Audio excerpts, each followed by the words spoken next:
Hi everyone. When meeting with prospects, many sales professionals tend to go wrong with their approach to selling. So, the traditional sales techniques are no longer effective in today's environment as customers really don't like that pushy, fast interaction with sellers. So, instead, this idea of spin selling is on the rise, and spin selling provides a guideline for sellers to follow, and it's going to encourage building value and also really understanding what that customer needs are. So today we're going to cover what the 4 types of spin questions are, how to actually apply those in a conversation or a meeting with a prospect, and also some common misconceptions about objections. So low value questions rarely ever lead to successful sales. Sales professionals must know how to present questions that have a clear purpose and also follow a strategic order. So following these spin selling questions, sales professionals are likely to become more successful with their interactions with buyers. So the 4 types of spin questions are: first, we have our situation questions. Second, we have our problem questions. Then comes implication questions. And the 4th is going to be our need payoff questions. So situation questions are used to learn about the buyer's situation. So this might be: how much budget do you currently allocate to blank? Something like that. You're just trying to learn about the buyer's situation. That is then usually followed by our problem questions, and those are questions that are used to find potential areas of opportunities. So what problems are you having with that, or have you experienced any problems with blank? Those would be our problem questions. After that, we use our implication questions to determine how serious that problem is to the prospect.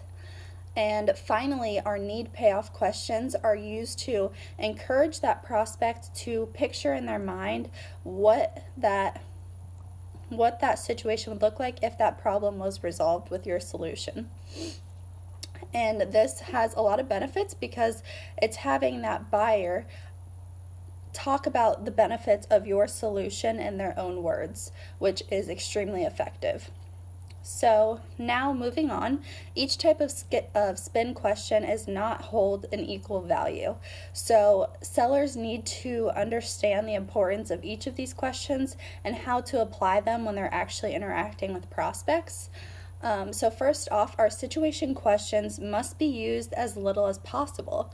So the prospect does not want you to ask a million situation questions. They want to know that that seller has done prior research and has a little bit of an understanding about the situation that they're in, and not that they're going blindly into this meeting. So then problem questions should also be limited. Sales professionals should not list all of the obvious pain points that the company is experiencing. They should be using problem questions to pull out problems that maybe the buyer is not aware of yet. Then after that, we have implication questions. And implication questions they hold a very high importance. And actually, great sales professionals use 4 times as many implication questions than their average peers. So these are essential for moving forward with the sale. So the seller should use a lot of implication questions. And need payoff questions also have a lot of value as well, as they're going to be focusing on the value, the importance, and the utility of the solution.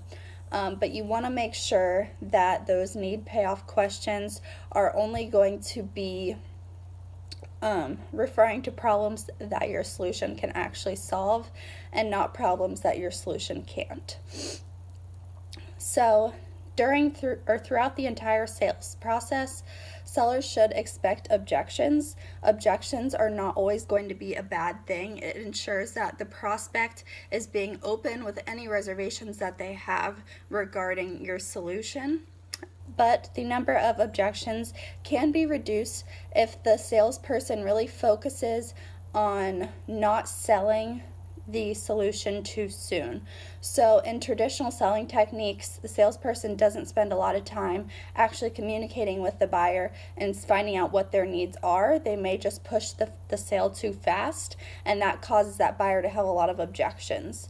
But if sellers follow that spin selling sequence, using implication and need payoff questions will build value before you present that solution, and that can greatly reduce the number of objections that our buyers have. So a lot of the mistakes that sales professionals make when meeting with prospects can be resolved by implementing spin selling. This approach is far more attractive than those traditional methods because they have become very outdated and they're looked down upon now in today's environment.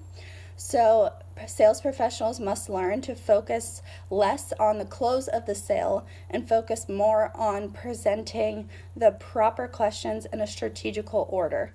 And the result will be an overall more successful sales meeting with prospectives. All right, thank you so much.